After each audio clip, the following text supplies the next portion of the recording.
What's up guys, it's Amir, and today we're gonna look at our boy Gordan Ramsey's hair transplant. He's been a pretty interesting celebrity in the past recent years with all his cooking shows, and even went to his Hell's Kitchen restaurant, which is pretty mid, not gonna lie. But his hairline is definitely top tier. Fucking shit! And today we're gonna take a look at the different procedures that he's gotten over the years and everything it took for him to get to where he is now hair-wise. But before we do, I'd like to thank the sponsor of today's video, which is Vera Clinic. I'd like to think the sponsor of today's video is Vera Clinic. Vera Clinic is where I got my hair transplant done from. If you're looking for a quality, trusted professionals who can get you long-lasting and natural-looking results for a fraction of a price, look no further than Vera Clinic. They got me these amazing results for my own hair transplant, and I would highly recommend them to anybody looking to get their own transplant done, especially overseas. If you want to check out my series of my hair transplant, where I filmed the whole surgery and everything, as well as my month-by-month recovery, I'll leave a link to that whole playlist in the description below, as well as the contact information for Vera Clinic so you can contact them for your own hair transplant needs. That being said, let's jump right into the video.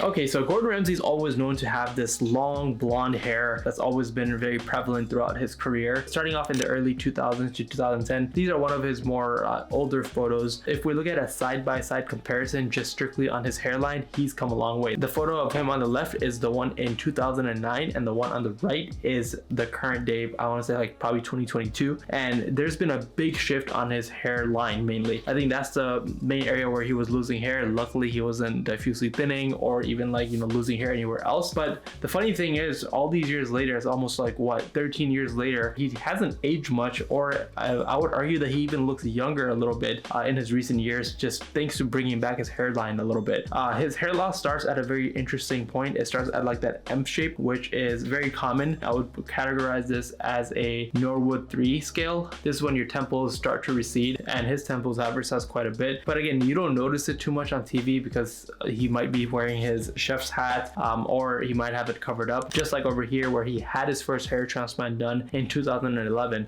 you can see the hat that, or the cover that he's wearing on his head. This is like kind of like the same stuff that you'd wear in the kitchen when you're like, you know, chefing things up. And this photo right here is him straight out of the clinic because of the gauze that's filled up in the back covering his donor area. And that's when the internet really began to speculate his hair transplants, and these are one of the initial steps that he's taken. Personally, I suspect he's had probably multiple hair transplants, although he could have knocked it out in one transplant, but for him to get the most natural looking results, I'm sure he broke it up into different sessions, so that way he's able to slowly bring the hair back instead of going from like a 0 to a 100 kind of look. A few days after, he was caught with David Beckham with a very swollen face. This is usually a post hair transplant syndrome. That's why even when you go to Turkey, they put that headband over your head to prevent all the anesthesia and all the swelling to come down on your head, and you're supposed to wear it like for at least the first like 3-4 days post transplant. But I don't think they gave him a band, so all that swelling just moved onto his face, which looks ridiculous. And interestingly enough, you know, David Beckham is standing next to him,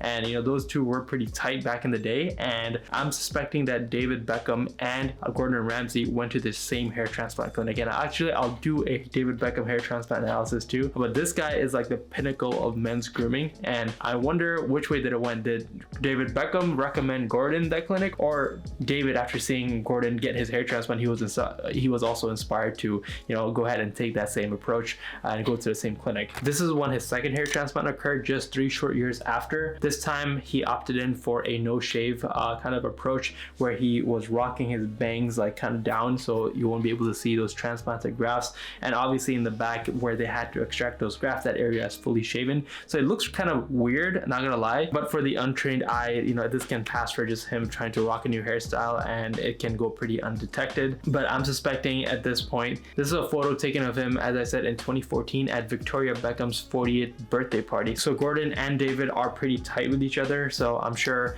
that definitely had an influence on David to go ahead and pull the trigger on his hair transplant as well. But I don't think he had more than one procedure because of how little he was actually balding. I think after this point, he probably was just maintaining his hair, you know, just on like finasteride or some DHT blockers, and called it a day. And if we look at Gordan Ramsey from 2014 to now, his hairline, that M shape, finally I think became a U, and you know, his hair definitely came a long way. In the beginning, we saw that he was really using you know, the frontal hair to cover up his hairline, but now with his new hairstyle, it's kind of like me, where you can style it back and still not have to worry about exposing your hairline. That's a similar hairstyle that he's rocking without having to worry about concealing the temples, and I think he looks really good. He looks much better than he did. He looks younger for some reason, and you know, the hairline looks very natural. It does not look transplanted, and that's because he did it step by step with a low graft amount, and you know, it looks very solid, very natural. Another thing to note that I think really added to the natural look was the fact that he got an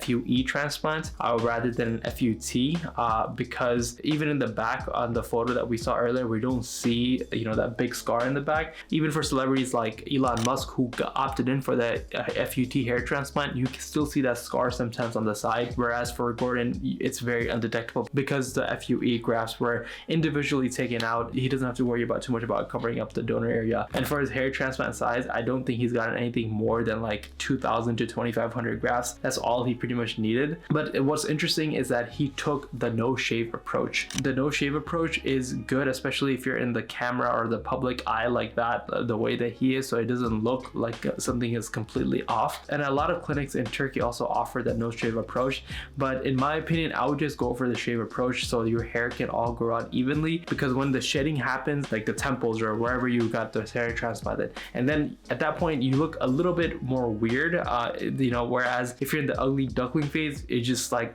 I feel like it's more even, and when the hair does finally grow out, it just mentally feels more gratifying seeing all that hair finally grow all at once. Obviously in his case, that's not so much of a concern, and I'm sure for his journey he wanted to make it as frictionless as possible. The speculations on where he went for his hair transplant, based on some reports, he did go to some hair transplant clinic in Beverly Hills, which is the same hair transplant clinic David Beckham, I'm sure, went to, and I'm sure he paid anywhere between $30,000 to $40,000, which is quite expensive for the average person. But again, if you're Gordan Ramsey, you want to go for the best of the best. And yeah, I mean, the results show for themselves of how amazing and how natural his hairline looks, and going forward, I don't think he has to ever worry about touching his hair again.